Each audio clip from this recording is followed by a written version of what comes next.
אני לא סיפרתי לך, או שאני לא זוכר אם דיברנו על זה, שקראתי בהתחלה לפני כמה שנים את הספר השווי התעשר, אני אמרתי, טוב, אלון, אתה יודע מה אתה רוצה? בוא תעשה את השלבים שהספר מורה לעשות אותם. יש לי עד היום את הדבר הזה, שכתוב עם המחברת, שצילמתי את הדפים ודפסתי אותם, וכתבתי את המטרה, וכתבתי את התאריך, וכתבתי את הסכום, וכזה, אני לא ראיתי לך את זה? לא. אני כתבתי אז ממש סכום, איך זה יתבצע, איך זה, ממש מה שכתוב בספר, ושמתי יד, זה היה יד לעשור, ואחרי משהו כמו 6 שנים, הדבר הזה התגשם כמעט אחד לאחד, לרמה שהסכום שם, זה היה סכום של 4 ספרות, 4 מיליון שקל, והשומת המס שלי באותה שנה, הייתה בהפרש של פחות מ1% לסכום הזה, שזה כאילו הכי הזיה של, אתה אומר, לא, איך יכול להיות, ואז זה כאילו החיבור של לחשוב התעשר, מאז כאילו זה, מבחינתי זה כאילו התנ"ך של התחום הזה. אלון בר, מייסד שותף בטריידקס, תוכנה להשקעות בשוק ההון, תגדיר את ההצלחה שלך.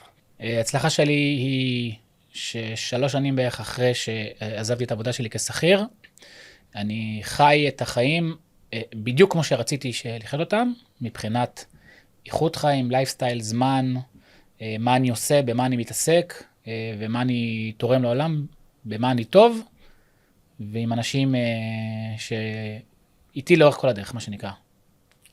אז רגע לפני שמתחילים לחשוב על טריידקס, ספר קצת על הסיטואציה, איפה היית, במה עבדת?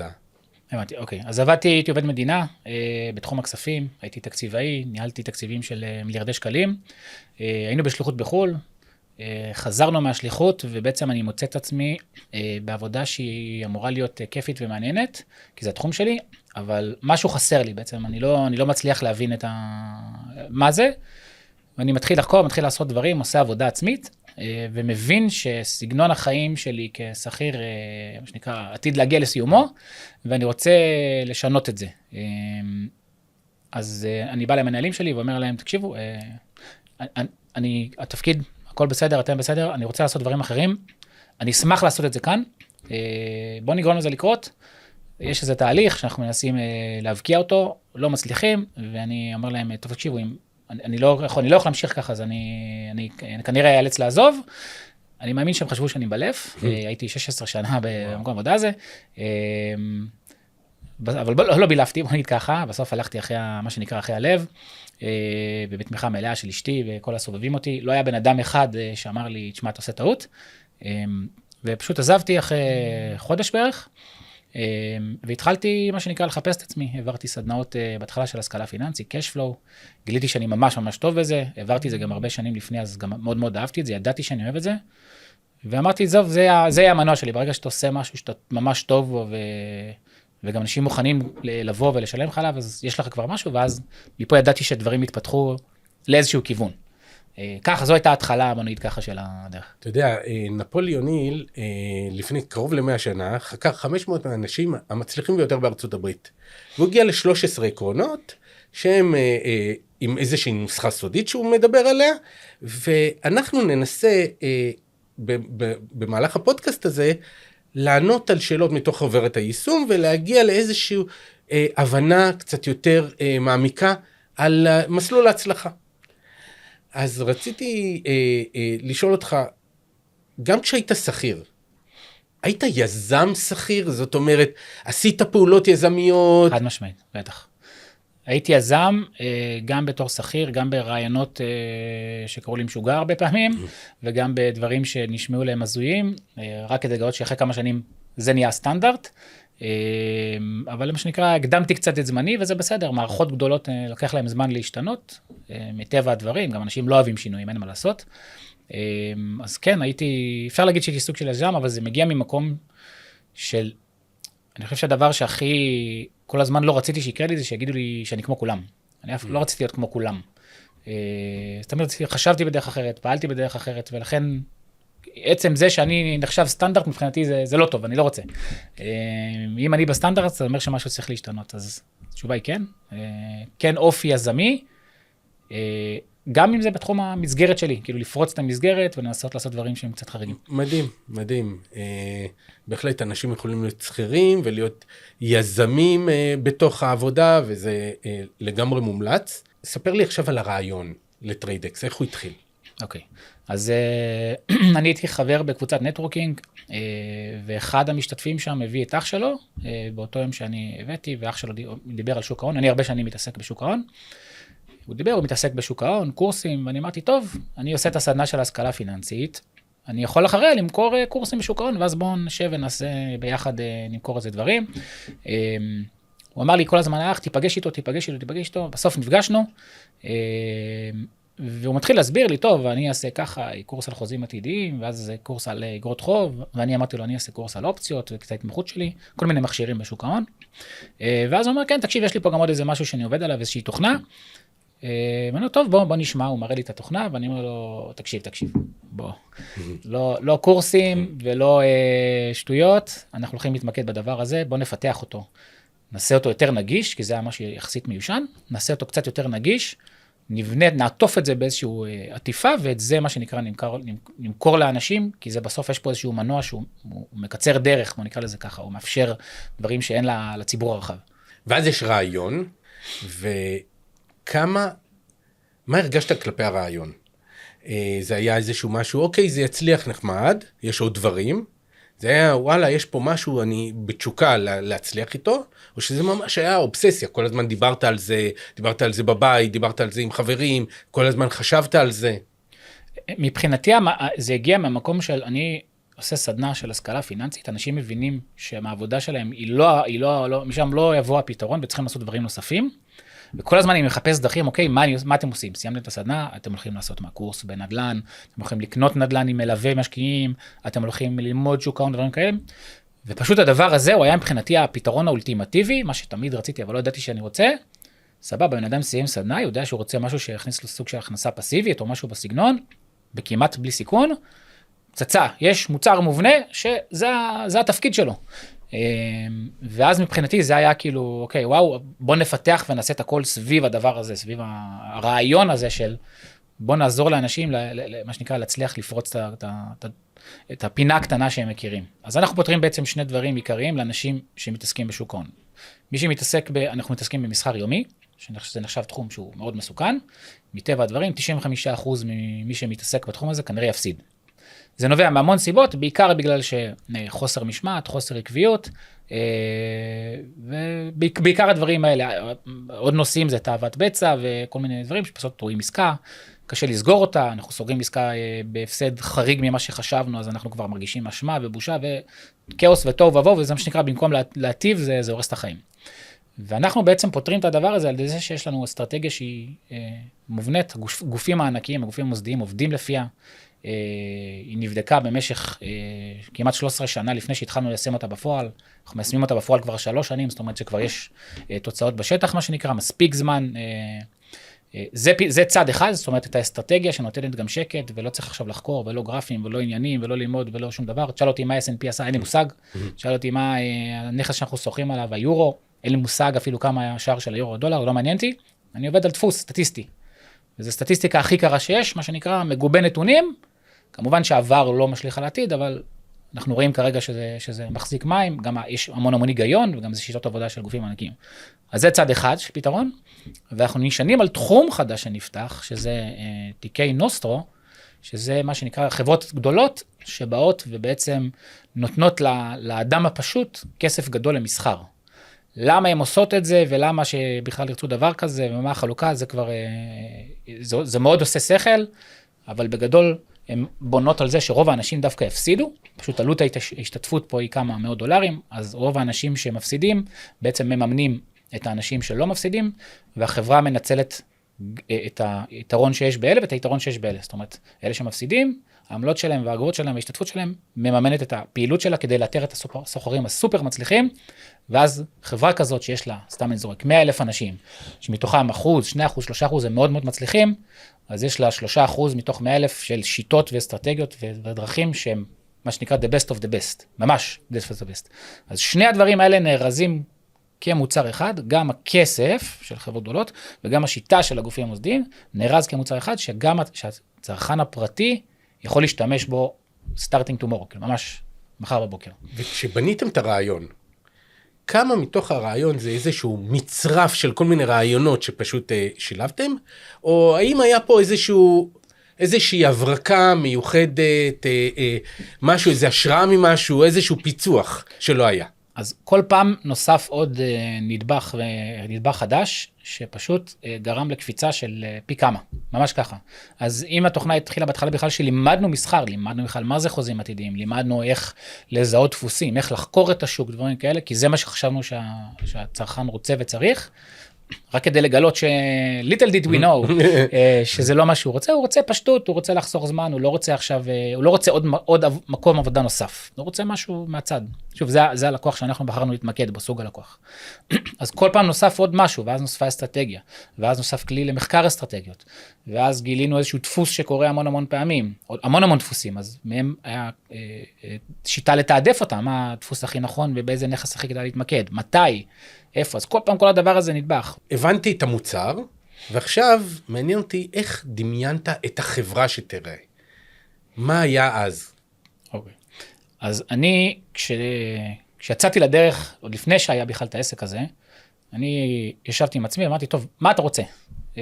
איך הלוז שלך יראה, מה זה מה שקרה לוז החלומות שלך, איך ה-perfect day of play זה נקרא, כאילו היום המושלם ובכלל השבוע המושלם, היה לי פנקס כזה צהוב, וכתבתי ממש יום ראשון, זה יום שאני בים, נפגש עם אנשים ועושה סוג של הדבר שאני טוב בו, יש בין ערב 1-2 בשבוע cash flow, וביתר השבוע אני עובד כזה 3-4 שעות ביום, נמצא עם הילדים, עוסק בפעילות ספורטיבית, ומה שנקרא עושה, וזה יום אחד של תחביבים, ויום אחד שנקרא של הישגים כזה. ואז זה שנתיים אחרי שכבר העסק כבר רץ, מה שנקרא, במתכונת הכמעט נוכחית, אני מסתכל ואני אומר, בוא'נה, זה בדיוק הלוז שזה, ממש אחד לאחד, אני זוכר שעשיתי על זה איזה סטורי אז, שממש הלוז שנכתב, זה הלוז שאני חי אותו. אני ימי ראשון קבוע בים, מתחיל באימון, ב10 מתחיל לפגוש אנשים, שצריכים את השירותים שלי, שצריכים אותי, חלקם בתשלום, חלקם גם לא. מיד אחרי זה נוסע, אוסף את הילדים, חוגים, עניינים, מאוד נוכח בבית, במשפחה.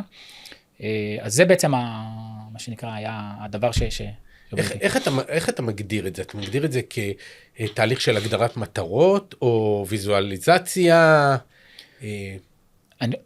אני חושב שהדבר הראשון שצריכים להחליט זה מה אני רוצה.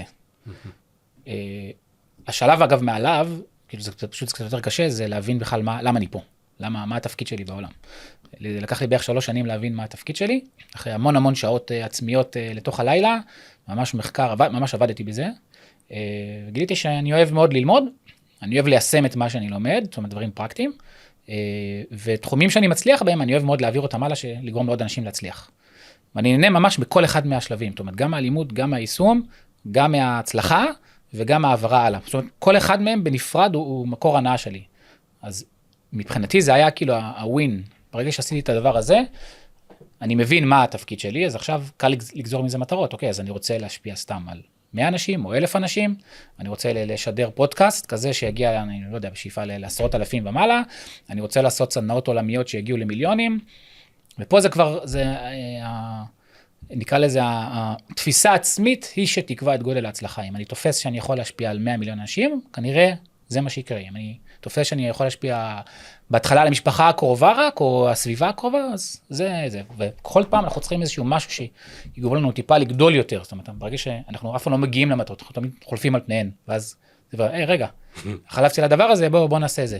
נגיד, הפודקאסט, השתתפתי בפודקאסט לפני כמה זמן, שהוא שודר ל500,000 מנויים, בפודקאסט בחול, באנגלית, על הדבר שאני עושה, שמבחינתי, רק אחרי שזה קרה, פתאום גיליתי שזה חלק מההשפעה שלי, והאפשרות שלי, כאילו, לדבר את הדברים שאני עושה ולהגיד אותם.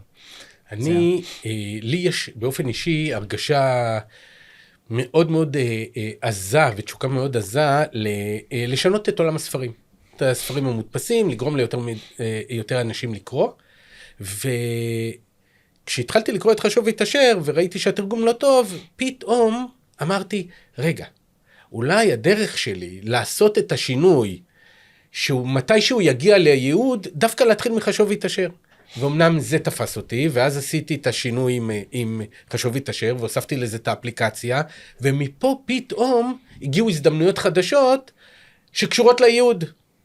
וזה פשוט מדהים, כי לפעמים אתה מרגיש שיש לך איזשהו ייעוד, אבל המרחק הוא מאוד מאוד מאוד רחוק, אבל אתה צריך לבחור את המטרה הראשונה, את התהליך הראשון, ועכשיו הוא כבר יעשה את העבודה. להסתכל על זה ממרחק קצת יותר קצר, לעשות את העבודה, ואיכשהו זה יגיע גם לאזורים הרחוקים יותר. אז הייעוד שלנו, הוא נגזר מהמהות שלנו, של בכלל למה אנחנו פה. הייעוד הוא יכול להיות אמורפי או לא אמורפי. אבל כל צעד קטן כזה, כמו שאתה אומר, כל נדבך כזה, הוא בעצם מקרב אותך יותר גם לייעוד וגם למהות. למהות, אני לא חושב שאפשר להגיע לזה, כאילו זה עצם ההוויה שלך. אנחנו מגיעים כשאנחנו בסוף. אבל כל צעד כזה ממש מקרב אותך, ואז אתה מרגיש יותר ויותר מחובר למהות ולייעוד שלך. כן, בהחלט, זו הכוונה. נכון, ואחד האתגרים הכי גדולים זה בעצם ליצור את התוכנית פעולה, שתוביל אותך לדרך. קודם כל, ממה שאני מבין, את התוכנית פעולה לטריידקס, התוכנית המאורגנת, אתם יצרתם בגלל שהיה לכם כבר איזשהו ניסיון, הייתה איזושהי תוכנה, בעצם השותפים שלך, הם המאסטר מיינד, הם האנשים שאתה יכול להתייעץ איתם, ולא היית צריך עכשיו אנשים חיצוניים ממה שאני מבין, וגיבשתם מתוך המומחיות בתוך הקבוצה שלכם. אז נשבור טיפה מיתוס, דווקא הישגים שהם באמת משמעותיים, אין לנו מושג איזה תוכנית ומה אנחנו עושים, ובכלל איך אנחנו לא יודעים להגיע להם, כי אנחנו באמת לא יודעים, וזה גם מפחיד ומרגיש אותנו, זה מה שנקרא מטרות C. C האוצי או C, כאילו ממש C, כאילו שין יהודי אלף.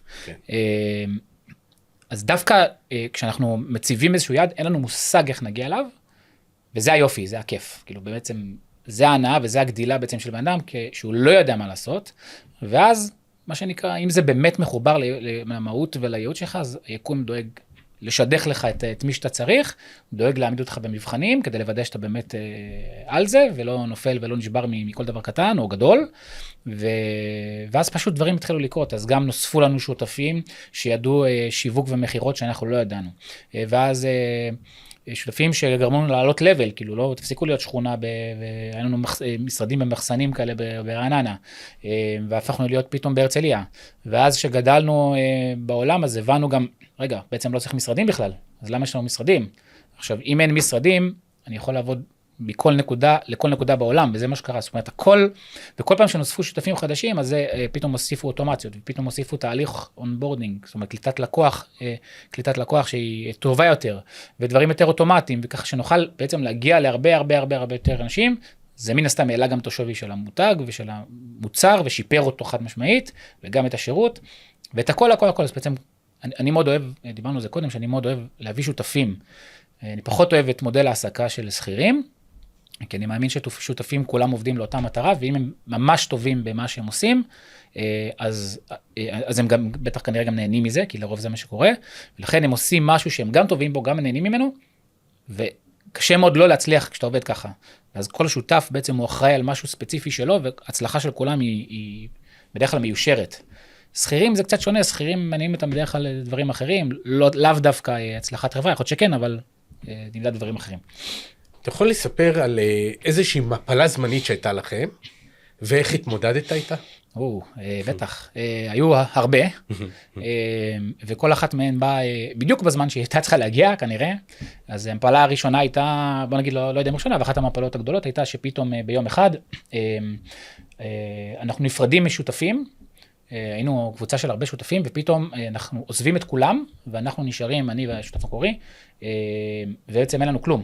כאילו יש לנו רק את אפשרות את המערכת, אבל אין לנו שירות לקוחות, אין לנו מחירות, אין לנו שיווק, אין לנו כלום, לא משרדים, לא שום דבר. ואנחנו, לא רק זה, גם אנחנו חתומים על ערבויות וחובות ובלגנים ועניינים. זאת אומרת, קטסטרופלי. ואז, זהו, זה מה שאני אמרתי באותו רגע, אוקיי, מה קורה פה? ואז אני זוכר, אני הולך לים, והים זה, כשאני צריך לחשוב טוב, עמוק, וצריך פתרונות מהר, אז אני הולך לים, ואני זוכר שאני עושה כזה עם היד על החול כזה ככה, ואני אומר, תקשיב, אלון, אתה לא מבין מה קרה לך עכשיו. יש לך דף חלק, ואתה יכול לבחור לעשות מה שאתה רוצה בחיים. כאילו, יש לך הזדמנות, עכשיו מישהו עושה לך קאט, בכוונה, העולם, היקום עשה לך קאט, אמר, תקשיב, בוא תראה מה אתה רוצה לעשות, כי אתה יכול לעשות את זה, כי הייתי במצב שכבר שלטתי, ידעתי כבר, למדתי המון דברים תוך כדי התהליך וזה. ואז אני מחליט, אני אומר, טוב, אם עשינו את זה בישראל, כי אנחנו בישראל בשנה הראשונה כבר הגענו למחזור של $1 מיליון. לחברה עם cash flow חיובי מ-day one, רווחית מ-day one, כאילו מה שנקרא כל המיתוסים שיש, למה וכמה שקודה, הכל נופץ. אז אני אומר, טוב, אם עשינו את זה בישראל, למה עכשיו בקטן? בוא נתחיל להעמיד, ואז אני מתחיל לפרסם בעצם שיש לי עסק עם מנגנון של דברים שאנחנו יודעים לפתור, ואנחנו רוצים לעשות אותו עסק פינטק, cash flow רווחי מ-day one, ותזרים חיובי מ-day one, ורווחי, ובוא נקים סניפים של הדבר הזה בעולם, וממש תוך כמה חודשים, הקמנו את הסניף הראשון, וכמה חודשים אחריו את הסניף השני, כשעבדנו במודל של סניפים, הראשון בבוקרסט, השני במדריד, אני אוהד ריאל מדריד, אז מבחינתי זה היה תירוץ לנסוע ולראות משחק. במקרה גם אחד המתפעלים שם הוא מקושר לאיזה מישהו שיש לו מנוי, אז הוא אמר לי, תקשיב, חבר שלי נולדה לו ילדה, יש קלאסיקו, אז אתה יכול לבוא, הוא לא רוצה את הכרטיס, כאילו בוא תבוא, ייתן לך אותו פשוט במחיר עלות כזה. אז זה כבר מטורף, סטסתי עם הבן שלי, קיבלנו בראש 4-0, אבל החוויה, עד המחצית הראשונה הכל היה בסדר, מהמחצית השנייה זה היה נהיה מבאס, אבל זה בתקופה עם מסי? לא, זה היה עם אמבפה כשהגיע, ויניסיוס לפני המשבר שלו, נראה לי זה התחיל את המשבר, אבל סתם זה דברים וחוויות, שאני במהות שלי רוצה לבלות זמן עם משפחה, לא חלמתי בכלל שאני אטוס עם הבן שלי לקלאסיקו, אני והוא, מה שנקרא פאר לטוסן, לצרכי עבודה, כאילו זה מבחינתי היה ווין ווין ווין, כאילו ממש. סתם דברים שקרו דרך אגב, כאילו הובילו ממשבר, אם המשבר הזה זה לא היה קורה, פשוט לא היינו מתרחבים בצורה כזאת, לא הייתי מגיע לשותפים הנוכחיים, שהם המון דברים, שיפרו אותנו בהמון דברים, וממש כיף לעבוד וכיף לעשות דברים, וזהו. איך אתה מפתח את האמונה העצמית, את החוסן המנטלי? זה משהו שאתה בעצם מתבסס על הצלחות עבר, אולי זה אוטוסוגסטיה, משפט קבוע, ויזואליזציה של העתיד. אז אני דווקא אתן אנלוגיה שקרתה לי לפני איירונמן. אני עשיתי איירונמן, מי שלא מכיר, זה טריאתלון ארוך מאוד, 3.8 קילומטר שחייה, זה בערך שעה וחצי. אחריו מיד 180 קילומטר של אופניים, זה בערך 7 שעות, לי, לא למהירים, ואחרי שמסיימים את כל הכיף הזה, יש מרתון. קצת מרתון, הכל ביום אחד, בלי הפסקות, כן? ואלון אולמן, כשקראתי את הספר שלו, אז הוא הסביר על התהליך הזה, הוא מסביר על הצלחה, ומפרק את ההצלחה הוא מתאר את הדרך שלו לאיירונמן. ואני זוכר שאני התחלתי לעשות טריאתלונים, זה התחיל מרכיבת אופניים, שכתבתי לך לי, אני יוצא לזה רכיבה, ואם אני מסיים 40 קילומטר ואני לא מת, אז אני נרשם לטריאתלון הראשון. ואחרי שסיימתי את הטריאתלון הראשון, אני התחלתי לחשוב, רגע, האם אני יכול בכלל מסוגל לעשות איירונמן? כאילו זה נשמע לי לא מציאותי, לא עבורי, לא יודע איך אנשים אחרים עושים את זה. ואז אני זוכר שממש כמו שהוא כותב בספר, יש שלב שהדבר הזה פתאום הופך להיות תיאורטי. זאת אומרת, באיזשהו מקום חשבתי שתיאורטית אני מסוגל לעשות את זה, בתיאוריה רק, לא בפרקטיקה, לא במציאות. ואז פתאום דברים מתחילים לקרות, אני התחלתי עם חישובים, רגע, אם אני מסיים את השחייה בשעה וחצי, אז יש לי סתם 9 שעות לאופניים, רכיבה של 20 קמ"ש זה איטית, זה בסדר, זה הגיוני, שוב בנפרד, לא ביחד, ואם אני עושה את זה, אז אני יכול ללכת כמעט את כל המרתון, ואז אני אסיים בזמן. אז מה שנקרא, בתיאוריה, אני יכול לעשות את כל הדברים האלה בנפרד, ייקח לי זמן, אבל זה. ומה שרציתי להגיד זה שפשוט יש שלב, שכשאנחנו מגיעים לדברים כאלה, שאתה מפנטז על זה, מדהים את זה, אין לך מושג איך להגשים את זה, ופתאום יש לך איזה הבזק. פתאום תיאורטית אתה חושב, אתה משתעשע אינטלקטואלית עם הרעיון, ופתאום מוסה לך שכל, אתה אומר, ברגע, אם זה וזה וזה קורה, אז יכול להיות שזו הדרך כן יכולה לקרות. ואז אתה מנסה, ואז אתה אומר, טוב, אם אני מצליח לעשות, סתם, שחייה של, לא זוכר מה אמרתי, 1.5 קילומטר, ורכיבה של 90 קילומטר מיד אחריה, אני תיאורטית יכול לנסות כבר להוסיף עוד דברים. ואז זה מה שקרה, ופשוט אצלי זה היה נורא מהר, מהרגע של האופניים, תוך 11 חודשים כבר סיימתי תחרות. זה מהיר ממש, כאילו, עליתי על אופניים פעם ראשונה בדצמבר 21, והשלמתי איירונמן בנובמבר 22, 11 חודש אחרי. מפריצה תודעתית, וויזואליזציה שאני מסיים את המרוץ, וזה כמובן, זה כבר בא בדרך, אבל רק אחרי שהייתה לי פריצה תודעתית, שתאורטית אני יכול אולי לעשות את זה. אני רוצה לשאול אותך לגבי שריפת ספינות, או בעצם להוביל את עצמך במודע למצב שאין דרך חזרה. אז אני אראה לך בעצם 4 קלפים של שריפת ספינות, ותגיד לי מה אתה עשית לעצמך בטריידקס. האם עזבת עבודה? השקעת כספים, הצערת פומבית, או שאתה לא שורף ספינות? צריך לבחור אחד? לא. אוקיי, קודם כל אני לא שורף ספינות, אני לא חושב שזה נכון. אני אישית, לי זה לא עושה טוב, אבל יש אנשים שאני יודע שזה מניע אותם, אני מעדיף לא להיות עם הגב לקיר, אני הרבה יותר יצירתי ומסוגל לחשוב באופן טוב, כשאני לא עם הגב לקיר ולא נשרפו לי הספינות. זה מעניין לראות מה יקרה אם אני אהיה במצב כזה, אבל אני כן חסיד של חיים טובים ושלבים, ולא להוסיף לעצמי קשיים, וזה העולם מספיק קשה, ויש מספיק קשיים שמישהו יארגן לנו, שניצור לעצמנו, מה שנקרא. לגבי זה הראשון, עזיבה או צמצום משרה, אז אני עזבתי ממש. ועזבתי משרה, כי פשוט לא יכולתי להתפתח שם. מבחינת השקעה או התחייבות כספית, הייתה השקעה נורא קטנה, התחייבות כספית נורא, אבל האמצעים שלנו, כשאנשים באים לסדנאות, הרבה פעמים אומרים, שמע, אבל אין לי כסף, מה אני יכול לעשות? אבל כסף הוא משאב, קודם כל אין דבר כזה, אין לי כסף. יכול להיות שאין לך כסף זמין, אצלך, אבל יש כסף, ויש כסף זמין לכולם, זה פשוט עניין של איך אנחנו משיגים אותו, מדברים עליו, מגייסים אותו וכולי. אז המשאבים שהיו לי זה המון זמן שהתפנה, כי עזבתי את העבודה, אבל בעיקר מה שיש לי בראש, כאילו, אופן החשיבה וצורת החשיבה, ומה אני רוצה ואיך אני מדבר, ואני, אני לא הייתי דמות, אבל ידעתי מה אני שווה. אז השקעה, זה בהקשר הזה, והצהרה פומבית או דדליין, גם, לא, אני לא אוהב לעבוד לפי דדליינים, אני אוהב כאילו שדברים קורים כשהם צריכים לקרות, אין לי איזה הצהרה פומבית, איזה מרחיקת לכת, נגיד היום אני רוצה להיות מנחה קשפלו, להתברג בטופ העולמי. בטופ הארצי אני יודע שאני שם, שוב על פי פידבקים של ב-15 שנה של משחקי קשפלו, ואני חושב שאני יכול להתברג בטופ העולמי, ועכשיו ההחלטה היא האם זה משהו שאני רוצה ממש עכשיו להתחיל להשקיע בו ולעשות אותו וזה, או שאיך זה נמדד בכלל, כאילו לפי מה.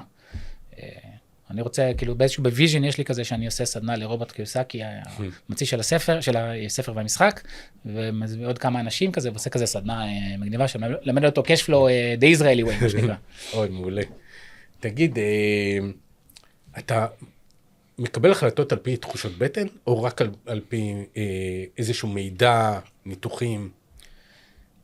אני מתחיל לחקור נושא לפי תחושת בטן, אבל ההחלטה היא רק לפי דאטה, כל החלטות המסחר שלנו אין תחושת בטן, זה מדע לא הכי, נגיד לך מדע מדויק, כי זה סטטיסטיקה, אבל המדע הכי מדויק שאני יכול להישען עליו, עם השיטות הכי מדויקות. אבל בהחלטות ניהוליות, שיתופי פעולה, עובדים מסוימים, התרחבות.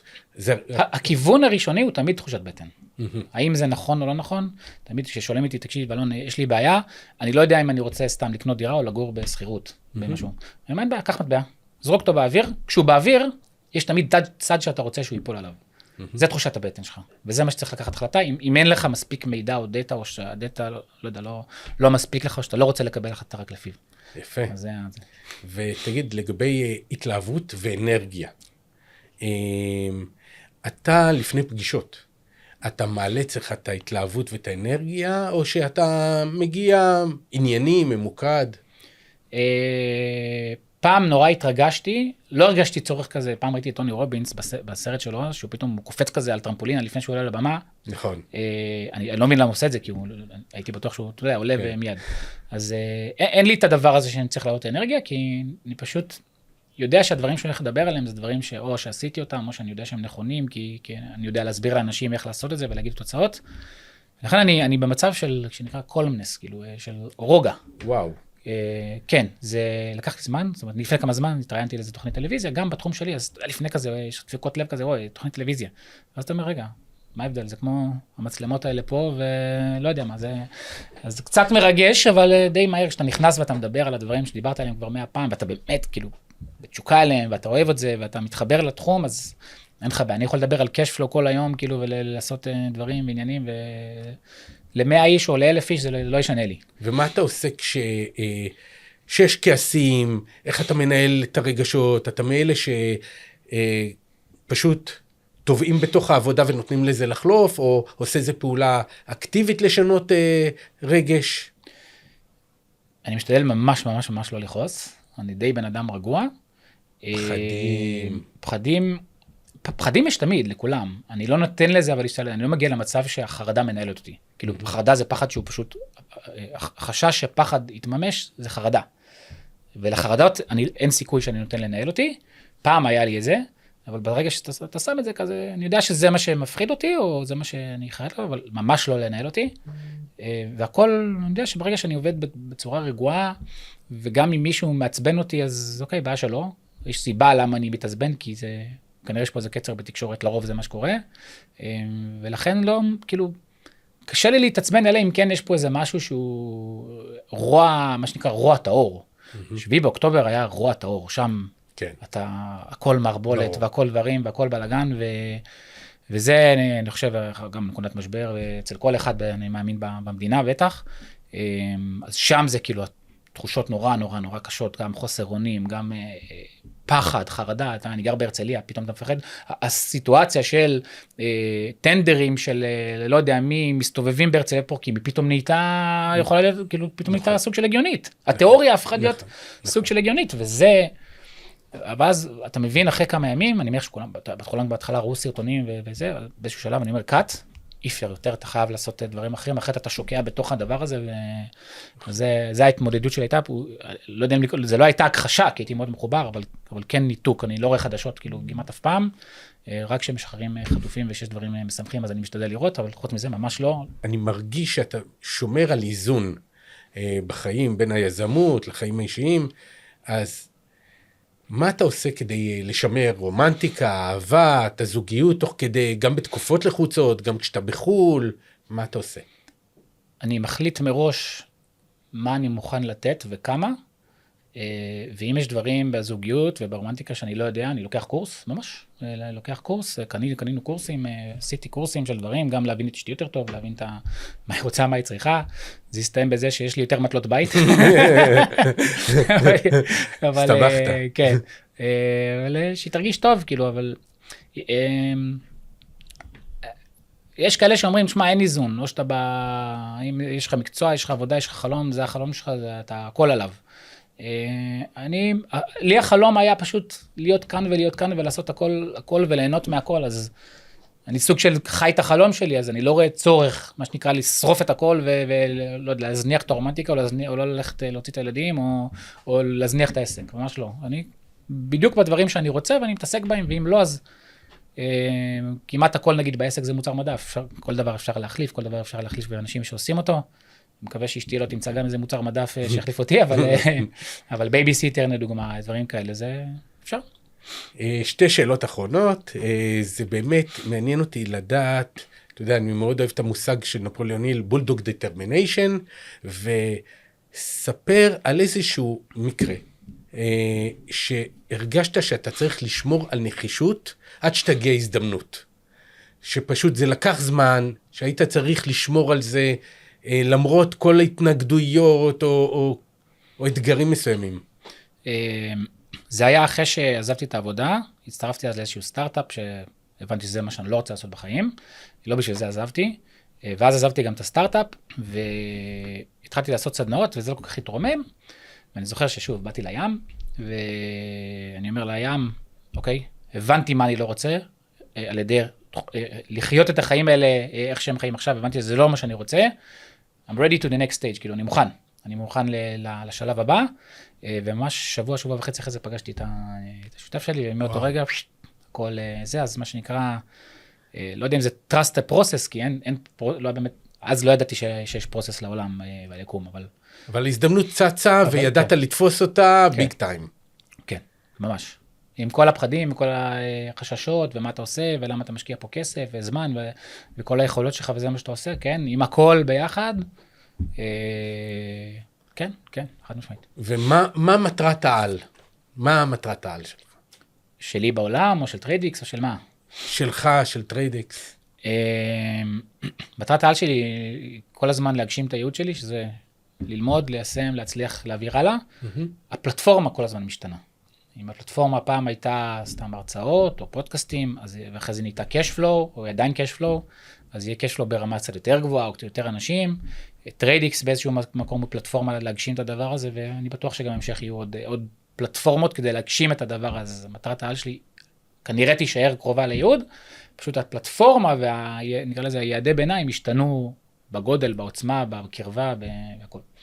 שמע, זה סיפור מעורר השראה, וזה מדהים, ואני מת על האיזון ועל התחושות שאתה מעביר, ואני חושב שיש המון מה ללמוד ממך, אז אני צופה לך עוד הרבה הצלחות, ואני ממש מודה לך שבאת. תודה על ההזמנה, אני מתרגש גם, לא רואים את זה, אני לפי בפודקאסט של חשוב להתעשר, זה הספר הראשון, אני לא סיפרתי לך, או שאני לא זוכר אם דיברנו על זה, שקראתי בהתחלה לפני כמה שנים את הספר חשוב להתעשר, אני אמרתי, טוב, אלון, אתה יודע מה אתה רוצה? בוא תעשה את השלבים שהספר מורה לעשות אותם.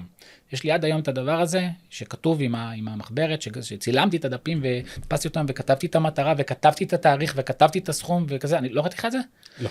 אני כתבתי אז ממש סכום, איך זה יתבצע, איך זה, ממש כמו שכתוב בספר, ושמתי יד, זה היה יד לעשור, ואחרי משהו כמו 6 שנים, הדבר הזה התגשם כמעט אחד לאחד, לרמה שהסכום שם, זה הסכום של 4 ספרות, 4 מיליון שקל, והשומת המס שלי באותה שנה, הייתה בהפרש של פחות מ1% לסכום הזה, שזה כאילו הכי הזיה של, אתה אומר, לא, איך יכול להיות, ואז זה כאילו החיבור של לחשוב להתעשר, מאז כאילו זה, מבחינתי זה כאילו התנ"ך של התחום הזה. אז זה למה פתאום אני מדבר בפודקאסט על חשוב להתעשר, זה כאילו לא, איפה את, מה, השכיר שהיה בזה פתאום מדבר על פודקאסטים ועל ההצלחות של חשוב להתעשר, אז מבחינתי זה עוד דרך מגניבה כזאת, אתה יודע, לעשות את הדברים. מדהים. תודה רבה. תודה לך.